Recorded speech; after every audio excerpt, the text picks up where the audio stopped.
Hello everyone! Good afternoon po sa ating lahat. Welcome back again to my YouTube channel.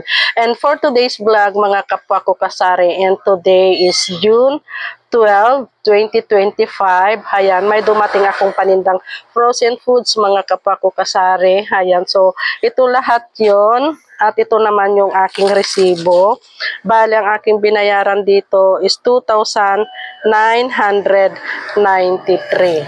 So, aking ipagpapatuloy mga kapwa ko kasari ang pag-share sa inyo dito sa dumating na paninda kong frozen food na hinto lang kasi may bumili dyan sa hardware. So, ang puhunan ng Idol, wait lang. Ayan, kumuha ako ng 5 Idol hotdog. Bali, ang puhunan niya is 53, ang aking bintahan is 60.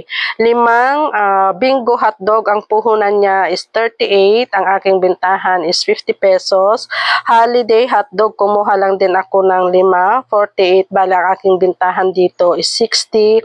Kikiam, ang puhunan niya is 48, kumuha lang din ako ng 5, ang aking bintahan is 60. Magnolia chicken, 210 ang 1 kilo. Bali, ang aking bintahan, 1 kilo is 250. Longganisa na yung homemade, ito yon. Bali, ang puhunan niya is 80 pesos. Ang aking bintahan is 100 pesos. Tapos, 5,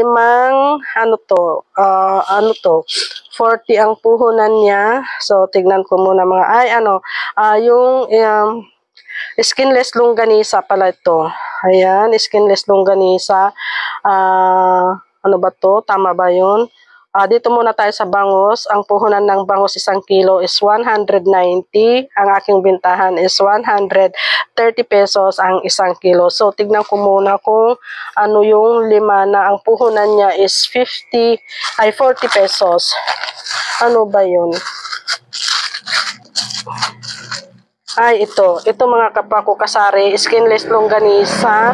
Bali, ang puhunan nito is 40, ang aking bintahan is 50 pesos. So, ito lahat yung aking nakuha na frozen foods. Ayan, ang tagal kong hinintay din ito kasi talagang naubusan ako lahat. Wala akong hotdog, wala akong bangus, wala akong, basta lahat ito, wala sa akin. So, ngayon lang talaga dumating yung yung ahente ng frozen foods, mga kapwa ko kasari.